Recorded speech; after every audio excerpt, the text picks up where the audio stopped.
Hello students, welcome to SDM academy. আশা করি তোমরা সকলেই সুস্থ আছো, ভালো আছো।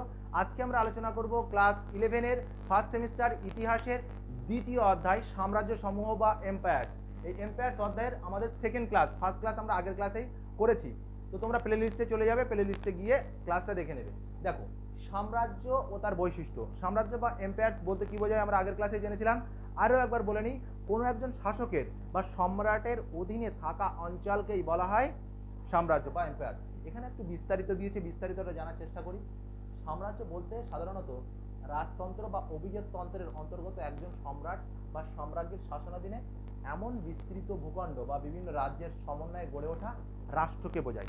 এক কথায় বিস্তীর্ণ বেশ কিছু ছোট ছোট অঞ্চলগুলোকে একত্রিত করে কোনো একজন শাসকের অধীনে যখন সেই অঞ্চলটা থাকে তখন সেটাকেই বলা হয় সাম্রাজ্য। ধরো এখানে আমার অঞ্চলের মধ্যে ধরো আমার এটা সাম্রাজ্য, তোমরা আমার এম্পায়ার্সের মধ্যে এখন বসে আছো, আমি তোমাদেরকে নিয়ন্ত্রণ করছি, তোমাদের শাসক হচ্ছি আমি, ঠিক আছে? এটা আমার কি সাম্রাজ্য। এটা কি সাম্রাজ্য? এটা এসডিএম একাডেমির সাম্রাজ্য। তো দেখো, নেক্সট যে বিষয়টা, তাহলে সাম্রাজ্য ক্লিয়ার হয়েছে কনসেপ্ট।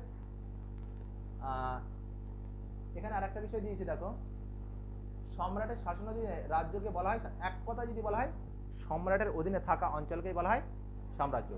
হয় রাজনৈতিক ধারণা অনুসারে সাম্রাজ্য বলতে ভৌগোলিকভাবে বিস্তৃত নানা রাজ্য জাতির ঐক্যবদ্ধ একককে বোঝায়, যেখানে শাসন কার্য পরিচালনা করে কোনো রাজতন্ত্র অথবা কয়েকজন ক্ষুদ্র গোষ্ঠী।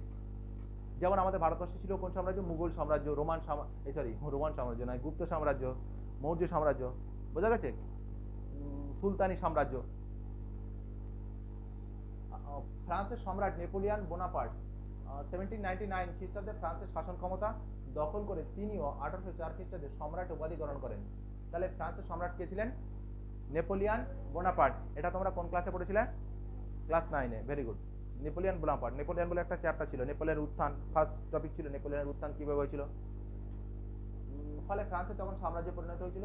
দ্য অক্সফোর্ড ইংলিশ রেফারেন্স ডিকশনারিতে সাম্রাজ্যের সংজ্ঞা প্রসঙ্গে শাসক ও শাসিতের ব্যবধানের উপর গুরুত্ব দিয়ে লেখা হয়েছে, সাম্রাজ্য হলো রাজনৈতিক ও সামরিক ভিত্তিতে গঠিত ভূখণ্ডে সেই সব জনসমষ্টি যারা সংস্কৃতিভাবে এবং জাতিগতভাবে শাসক গোষ্ঠী থেকে পৃথক। এটা খুব একটা আসার সম্ভাবনা নেই, তবে তোমরা স্টেটমেন্টটা জাস্ট কি করে রাখবে, পড়ে রাখবে, জেনে রাখবে। এবারে তাহলে সাম্রাজ্য আসলে বলতে পারবে তো কাকে বলে? Concept clear? এবারে আমাদের মূল যে আলোচনার বিষয় সেটা হচ্ছে সাম্রাজ্যের বৈশিষ্ট্য। তোমাদের যদি ব্রড প্রশ্ন আসবে না, যেহেতু, তাই আমাদের কি করে জেনে রাখতে হবে? শর্ট আকারে, ওয়ান লাইনার আকারে। ব্রড আসলেও তোমরা লিখতে পারতে, কিন্তু যেহেতু সিলেবাসটা চেঞ্জ হয়েছে, তাই যেমন নিয়ম শৃঙ্খলা থাকবে তেমন অনুযায়ী ব্যবস্থা নিতে হবে আমাদের। সাম্রাজ্যের বৈশিষ্ট্য 1 নম্বর, দেখো, সাম্রাজ্যবাদী নীতি অনুসরণ। সাম্রাজ্যের যারা শাসক থাকে তারা সবসময় কি চায়? ক্ষমতার বিস্তার করতে। আর তার জন্য তারা কি নীতি অনুসরণ করে? সাম্রাজ্যবাদী নীতি। সাম্রাজ্যবাদী নীতিটা কি?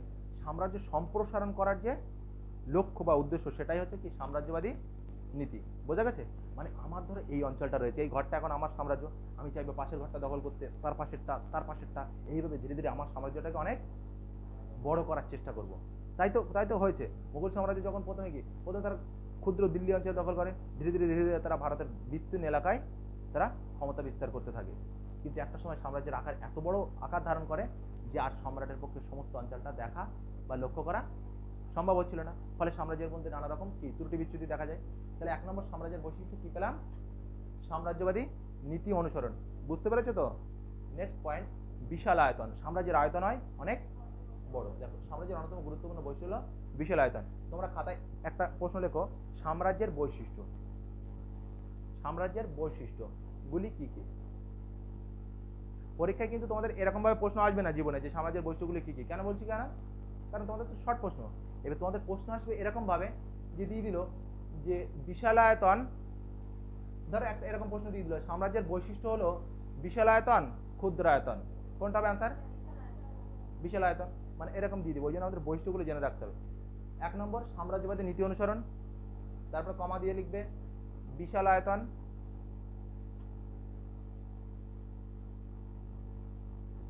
3 নম্বর, 1 নম্বর হচ্ছে সাম্রাজ্যবাদী নীতি অনুসরণ।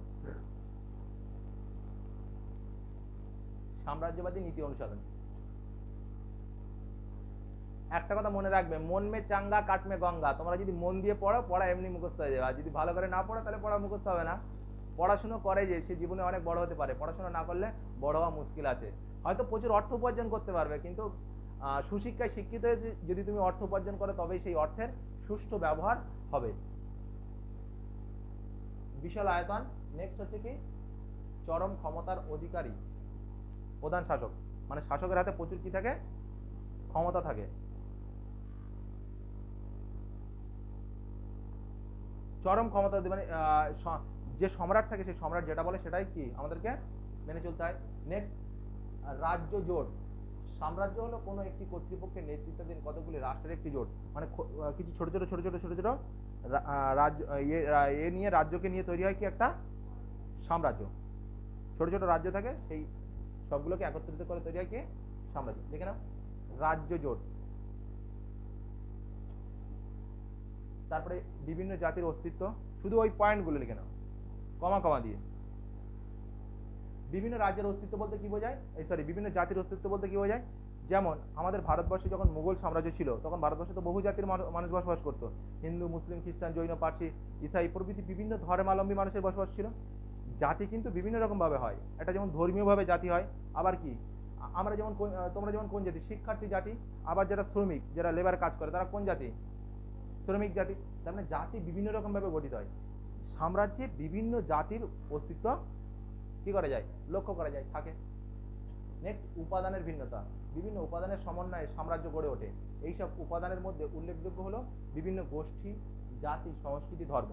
যেমন আমাদের এদিকের পোশাক সাধারণত কি, আমরা ধুতি পাঞ্জাবি বা ধুতি পায়জামা পরি বা প্যান্ট শার্ট পরছি আমরা, কিন্তু কেরালার দিকে চলে গেলে ওরা পাবে একটা সাদা উপরে একটা শার্ট পরে আর নিচে লুঙ্গি পরে। লুঙ্গিটা কেমন, এখানে একটা মানে দেওয়া থাকে, মাঝখানে কাটা, এবং ওখানে একটা চওড়া মতো একটা কি দেওয়া থাকে, একটা ফিতে, হ্যাঁ, পাড় দেওয়া থাকে।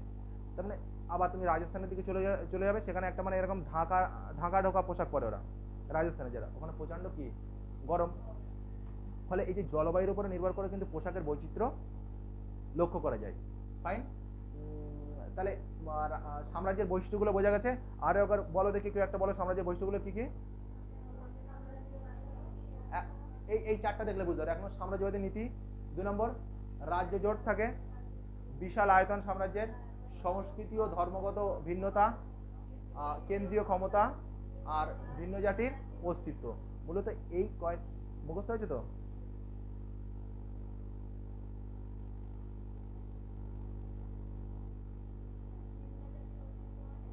মানে বিভিন্ন জাতির অস্তিত্ব লক্ষ্য করা যাবে সাম্রাজ্যে। মানে হ্যাঁ, ভিন্ন মানে আলাদা আলাদা অনেকগুলো জাতির অস্তিত্ব লক্ষ্য করা যাবে। তাহলে সাম্রাজ্য বলতে কি বোঝায় এবং সাম্রাজ্যের বৈশিষ্ট্য গুলো কি কি ছিল সেটা আমরা জেনে নিলাম। তোমাদের সঙ্গে দেখা হচ্ছে নেক্সট ক্লাসে, 3rd ক্লাসে। সকলে সুস্থ থাকো, ভালো থাকো।